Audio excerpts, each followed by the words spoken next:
Today we're speaking to Ms. Lakia Ngula, who is an ocularist, which might seem like a strange word, but it is in fact a specific specialization, somebody who creates a prosthetic eyes. That's right. Well, that's a pleasure to speak to you today. Maybe you can tell me what exactly is an ocularist and how did you get into the profession? All right. An ocularist is somebody who specializes in designing, manufacturing, and fitting of artificial eyes in simple terms.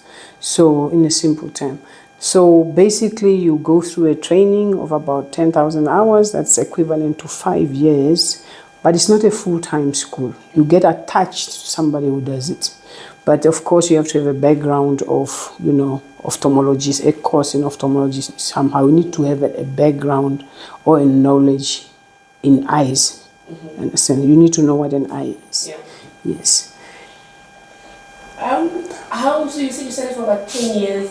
What interested you in pursuing this particular direction? All right. At that time, I was working for Dr. Joffe. He's an eye surgeon based in Olympia. Now, the current, what we call now, a Monaco group.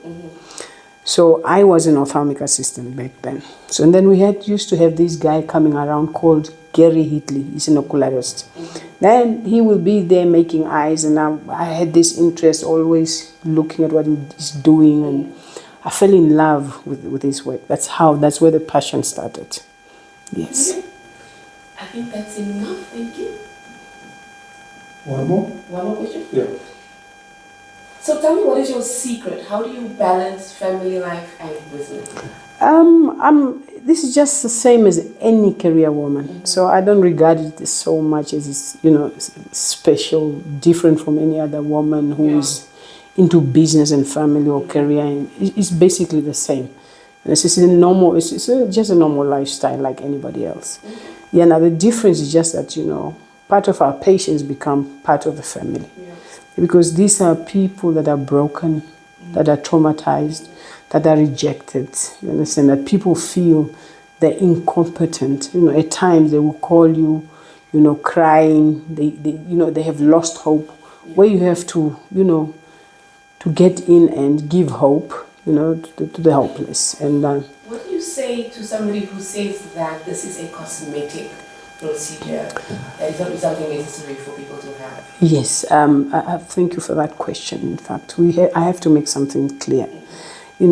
For me and you, we can regard it as cosmetic because we don't need it. Yeah, but for the person that has lost an eye that needs a replacement, so for me, I would rather call it as a restoration. Because this is you giving back life. You're restoring this person's look. This person can go back in society and live a normal life, then be confined to sunglasses, rejection. Every time they go somewhere, they're concerned of their look and being asked questions all the time. Oh, what happened to you? All I want is just for everybody to have, that right to live a normal life. And they can go out there and, get a job and just, become, good citizens of this country, contributing, yes. So for me, completely, anybody who calls this profession as cosmetic or needing an artificial eye as cosmetic, I completely, reject it, and it is unacceptable. For me, it's healing to that person that needs it. And we should be very sensitive to what we say to anybody who, in this regard. Maybe just something for anybody, young girls that want to follow this. Okay. How would you encourage young Namibians, especially girls, who might want to follow in this path? How would you encourage them to go ahead and do that? And which path would they have to follow?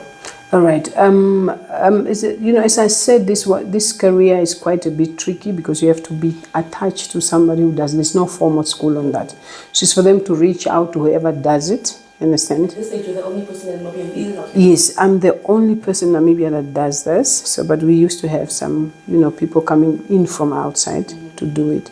So there is a need. As I said, currently I'm busy training somebody. you know, to become one. Although we have challenges, you know, financial challenges, our equipment, you know, because you want to have a proper setup and as to be able to train.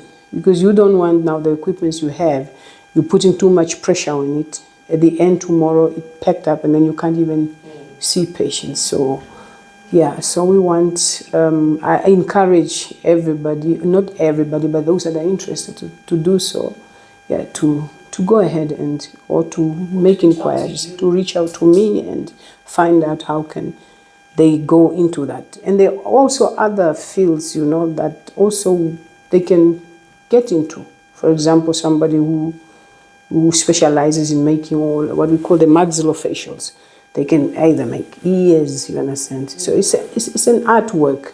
They can specialize in noses, any, you know, thing that can do facially, you know, a prosthetic they can do. There are also those fields that they can get into. So, and also other fields like in ophthalmology, you know, you have things like what we call orthoptics, you know, those are people that specialize in, you know, eye muscle balances, and they specialize in that. And we don't have somebody locally who does that. Is it called orthoptics? Yeah. So there are a lot of areas that they can cover in ophthalmology. Yes. Thank you very much for your time. We will catch up with you again soon. Thank you so much.